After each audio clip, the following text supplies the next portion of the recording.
नमस्कार, मैं हूं आपके साथ अनुष्का और आप देख रहे हैं 1 to 1 न्यूज। खबर वही जो होगी सही। आइए रुक करते हैं आज की खबरों की ओर। मैं डॉक्टर संजय पाठक, नरेंद्र मोदी सेना नमो सेना, भारत का राष्ट्रीय महासचिव और अखिल भारतीय सनातन परिषद का जो है मैं राष्ट्रीय संगठन मंत्री हूँ, जिसके कि राष्ट्रीय अध्यक्ष जो है महंत श्री रविंद्र महाराज जी जो अखाड़ा परिषद अध्यक्ष हैं। आज का जो मुद्दा है वो मुद्दा जो है वो हमारे medical DGFE director general medical institute director general medical education से संबंधित है, जिसमें कि जो प्रवेश चल रहा है, जो इंटरव्यू चल रहा है, उस इंटरव्यू में जो घोटाले हो रहे हैं प्रवेश को लेकर के, उस पर हम चर्चा करना चाहेंगे आपके साथ। इसमें 2006 में जो है भारत सरकार के द्वारा और साथ ही साथ जो है न्यायपालिका सुप्रीम कोर्ट के द्वारा जो संविधान बनाया गया था, उसके हिसाब से हमारे को जो सीटिंग का आवंटन हुआ था वो एसटी को 21%, एसटी को 2%, ओबीसी को 27%, बाकी बचे जो आपके 50% सीट है वो जनरल कैटेगरी को दी गई थी। तत्पश्चात ये 2006 में लागू हुआ था। उसके बाद 2010 से लेकर 2015 के बीच में इसको चेंज किया गया और एक स्पेशल वो बनाया गया प्लान, उसका नाम रखा गया special component plan, SPP। Special component plan के में जो है आंशिक रूप से उत्तर प्रदेश सरकार ने जो उस समय शासन में थे,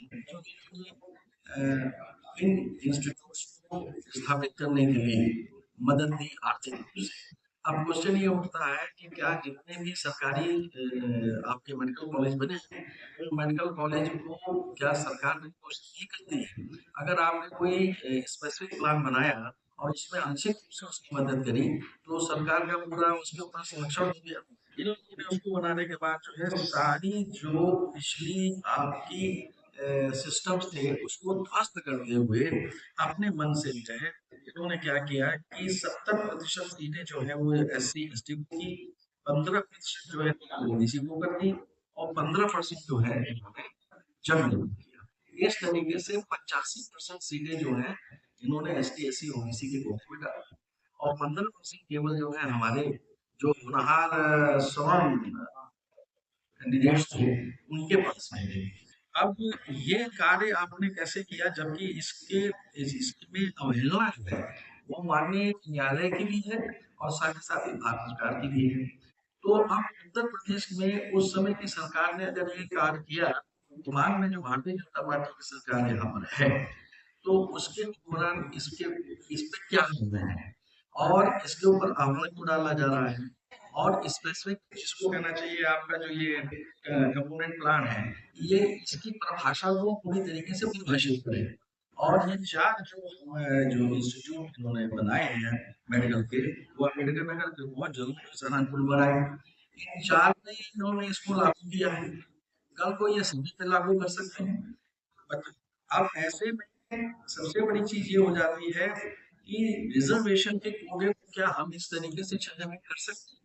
आज भी एक पेपर में आया है बयान जिसको मैंने देखा है, उसमें आपके समाज कल्याण विभाग के जो मंत्री हैं असीम अरुण साहब जी ने कहा है कि ऐसा है जो है जैसा है वो सही है, हम इसके पक्ष में जो है में जाएंगे। वहीं पर आपके जो है मेडिकल जो हेल्थ के जो मिनिस्टर साहब हैं उन्होंने इसका खंडन किया है और उन्होंने कहा नहीं हम इसको लागू होने नहीं देंगे। अच्छा, जब आपका जो है DGME से पूछा गया तो उन्होंने बयान दिया, उन्होंने कहा कि साहब ऐसा है कि पहले राउंड की जो है वो आपके इंटरव्यू हो चुके हैं और सारी चीजें भर, जबकि दूसरे राउंड का और तीसरे राउंड का इंटरव्यू जो है वो बाकी अभी होना है। तो ये सारी चीजें और ये विसंगतियां हमारे यहाँ क्यों हो रही है, हम ये जानना चाह रहे थे। अब इन चारों मेडिकल कॉलेजेस में आपकी 340 सीट होती है। 340 सीट में अगर हम 2006 के संविधान के हिसाब से चलते हैं तो हमारे कोटे में यानी जनरल कोटे में जो है वो 170 सीट है और 170 सीट जो है वो जाती है आपकी SC और अब जो आप 15% किया उस 82 घटकर 28 गए तो और और ये चल रहा है पिछले 2010 से।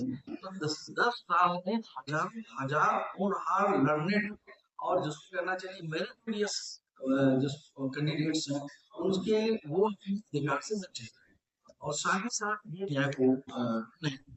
अब इसमें क्वेश्चन ये उठता है कि ये सारी चीजों के पीछे का उद्देश्य क्या हो सकता है।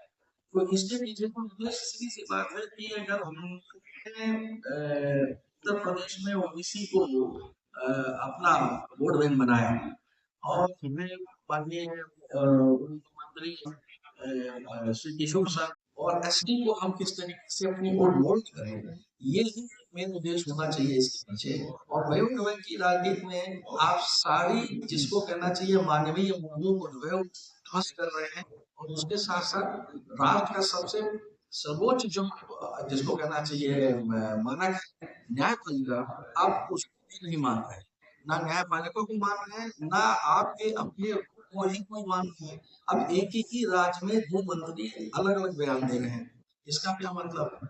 इसका मतलब ये निकल करके आता है कि हमारे राज्य में जो हमारे हुक्मरान हैं, हमारे जो संरक्षक हैं, वो माननीय मंत्री जो हैं उनको अपने ही मंत्रियों के ऊपर काबू नहीं रहा, या इसके पीछे की कोई कूटनीति है जिसकी वजह से हम मंत्री जो है अलग अलग तरीके से बयान देते हैं, जबकि हमारी पार्टी जो है सबसे अनुशासित पार्टी जो है मानी जाती है और हमारी अनुसांगिक जो इकाइयां हैं आरएसएस है या बीएसपी है, वो एक ऐसी सैद्धांतिक इकाइयां हैं जो कि